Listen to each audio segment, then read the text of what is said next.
মাত্র half cup সুজি দিয়ে রসের টইটম্বুর মুগশলা পিঠা মুখে দিলেই মিলিয়ে যাবে। আসসালামু আলাইকুম everyone, welcome back to my channel. আজকে আমি শীতের আরও একটি জনপ্রিয় পিঠার রেসিপি আপনাদের মাঝে শেয়ার করছি। তৈরি করছি মুগশলা পিঠা, তবে একটু ডিফারেন্টভাবে তৈরি করার চেষ্টা করেছি। চালের গুঁড়ার পরিবর্তে সুজি দিয়ে আজকের এই পিঠাগুলো তৈরি করব। চালের গুঁড়ি দিয়ে তৈরি পিঠার থেকে সুজি দিয়ে তৈরি এই মুগশলা পিঠাগুলোই কিন্তু খেতে আলহামদুলিল্লাহ অনেক অনেক বেশি মজাদার। আপনারা যদি সুজি দিয়ে একবার এই পিঠাগুলো তৈরি করে নেন তাহলে কিন্তু চালের গুঁড়ার কথা ভুলেই যাবেন। আশা করছি রেসিপিটি আপনাদের কাছে ভালো লাগবে। চলুন তাহলে কথা না বাড়িয়ে রেসিপি দেখে আসি। বিসমিল্লাহ। ফার্স্টে এখানে চুলায় একটি প্যানের মধ্যে নিয়ে নিচ্ছি আমি 1 টেবিল চামচ ঘি। ঘিটা যখন সম্পূর্ণভাবে মেল্ট হয়ে আসবে তখন এর মধ্যে দিয়ে দিচ্ছি 2 টেবিল চামচ শুকনো চালের গুঁড়া। এবার ঘিয়ের সঙ্গে চালের গুঁড়াটা আমি একটু ভালোভাবে রোস্ট করে নিচ্ছি। খুব বেশি সময় লাগবে না, 1.5 থেকে 2 মিনিট ভেজে নিলেই দেখতে পারবেন খুব সুন্দর একটা স্মেল বের হয়েছে। ঠিক 2 মিনিট পর যখন চালের গুঁড়াটা ভাজা হয়ে গিয়েছে এর মধ্যে দিয়ে দিচ্ছি আমি হাফ কাপ লিকুইড দুধ। এই সময় ফার্স্ট থেকে লাস্ট পর্যন্ত চুলার হিট থাকবে লোতেই। দুধটা দেওয়ার সঙ্গে সঙ্গে এবার এভাবে কন্টিনিউয়াসলি নাড়তে থাকবো। কিছুক্ষণের মধ্যেই দেখতে পারবেন মিশ্রণটা অনেকটাই ঘন হয়ে এসেছে। এই পর্যায়ের মধ্যে দিয়ে দিচ্ছি হাফ কাপ। আবারও কন্টিনিউয়াসলি এভাবেই নাড়তে থাকবো, এছাড়া কিন্তু গুঁড়া দুধটা দলা বেঁধে যাবে। অনবরত নেড়ে চেড়ে নিতে হবে। কিছুক্ষণের মধ্যেই দেখতে পারবেন মিশ্রণটা ঘন হয়ে এসেছে এবং দুধটা খুব ভালোভাবে মেল্ট হয়ে গিয়েছে। ঠিক এই পর্যায়ে এর মধ্যে দিয়ে দিচ্ছি আমি 1 কাপ ফ্রেশ কোরানো নারকেল। ফ্রেশ কোরানো নারকেলটা আপনাদের হাতের কাছে না থাকলে এখানে শুকনো নারকেলের গুঁড়া অথবা ডেসিকেটেড কোকোনাটও নিতে পারেন, তবে নারকেল কিন্তু অবশ্যই লাগবে। নারকেলটা দেওয়ার পর ঠিক 3 থেকে 4 মিনিট জাস্ট জাল করে নিব। এর মধ্যে দেখতে পারবেন এই পুরটা অনেক বেশি ঘন হয়ে এসেছে আগের থেকে এবং প্যানের গা ছেড়ে দিচ্ছে। সো আর বেশি জাল করে ঘন করে ফেলবো না, ঠান্ডা হলে আরও কিছুটা ঘন হবে। এ পর্যায়ে আমি চুলা থেকে এটা নামিয়ে রেখে দিচ্ছি। এদিকে চুলায় আরেকটি প্যানের মধ্যে নিয়ে নিচ্ছি আমি 1 কাপ পানি। এর মধ্যে দিয়ে দিচ্ছি হাফ চা চামচ লবণ।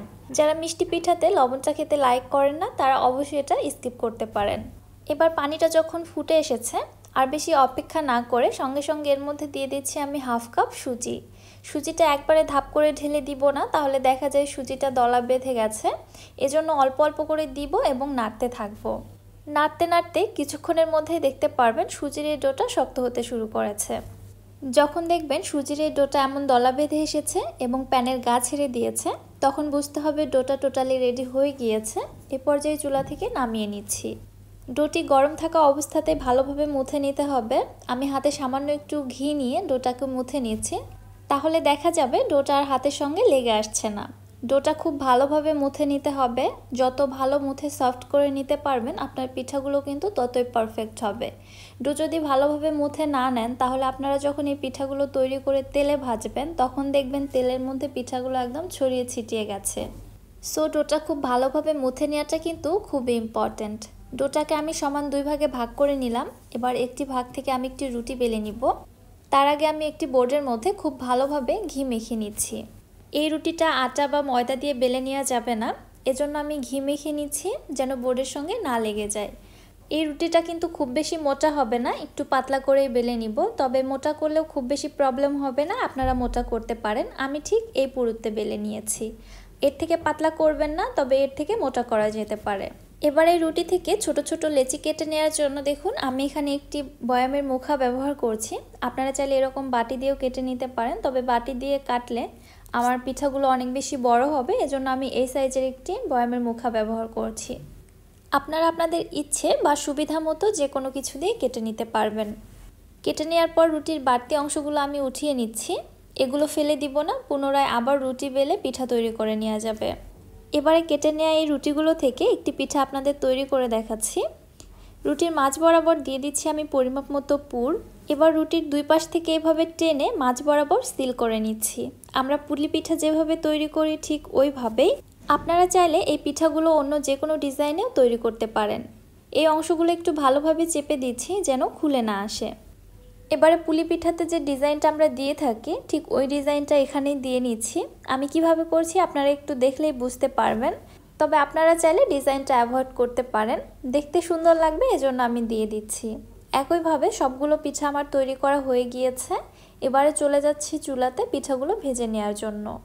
চুলায় একটি প্যানের মধ্যে পর্যাপ্ত পরিমাণে তেল আমি খুব ভালোভাবে গরম করে নিয়েছি। এবার ওই গরম তেলের মধ্যে পিঠাগুলোকে আমি ছেড়ে দিচ্ছি। তেলের টেম্পারেচারটা এ পর্যায়ে কেমন আছে আশা করছি আপনারা বুঝতে পারছেন। পিঠাগুলো ছেড়ে দেওয়ার সঙ্গে সঙ্গে কিন্তু বুদবুদ ক্রিয়েট হয়েছে। অল্প গরম তেলের মধ্যে এই পিঠাগুলো ছেড়ে দেওয়া যাবে না, তাহলে কিন্তু পিঠাগুলো ভেঙে যাওয়ার চান্স থাকে।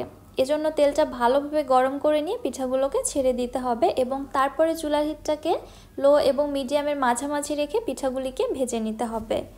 পিঠাগুলিকে আমি লালচে বা ব্রাউন করে ভেজে নিব না, পিঠাগুলির কালারটা এমন সাদাই থাকবে, তবে উপরটা ক্রিস্পি হবে। ঠিক ওই পর্যায়ে এবারে চুলা থেকে তেলটা ঝরিয়ে উঠিয়ে নিচ্ছি। এবার পিঠা শিরাটা তৈরি করার জন্য চুলায় একটি প্যানের মধ্যে নিয়ে নিচ্ছি 1 কাপ চিনি এবং ওই কাপেরই দিয়ে দিচ্ছি আরও 1 কাপ পানি। চিনি এবং পানির মেজারমেন্টটা একদম সমপরিমাণে হবে।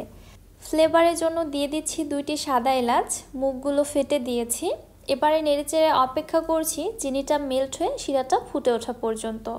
যখন শিরাটা এমন ফুটে আসবে, জাল করে আর বেশি ঘন করে ফেলবো না, ঠিক ওই পর্যায়ে চুলাটাকে অফ করে দিয়েছি।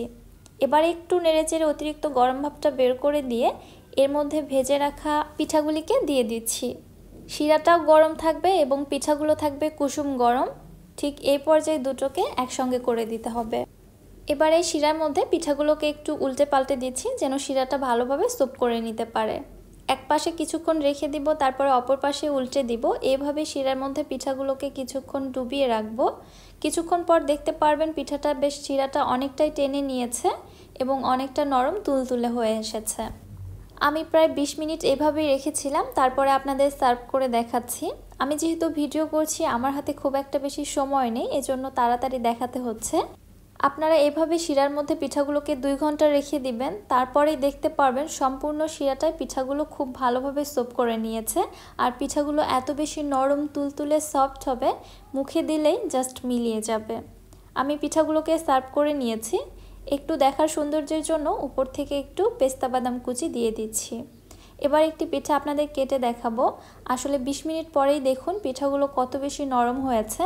আরও যদি বেশি সময় রাখতে পারেন তাহলে তার কোনো কথাই নেই, এত বেশি নরম সফট হবে, জাস্ট পিঠার প্রেমে পড়ে যাবেন আপনি। আমি রিকোয়েস্ট করব আপনারা একবার হলেও এই পিঠাটা বাসায় ট্রাই করে দেখবেন। ইনশাআল্লাহ আপনাদের কাছে খুবই ভালো লাগবে, আমি এটা গ্যারান্টি দিয়ে বলতে পারি। রেসিপিটি ভালো লাগলে যারা আমার ইউটিউব চ্যানেল থেকে ভিডিওটি দেখছেন চ্যানেলটি সাবস্ক্রাইব করে দিবেন, আর যারা ফেসবুক পেজ থেকে দেখছেন পেজটিতে ফলো দিয়ে দিবেন। সো আজকে আর বেশি কথা বাড়াচ্ছি না, আজকের মতো এখানেই বিদায় নিচ্ছি। আল্লাহ হাফেজ।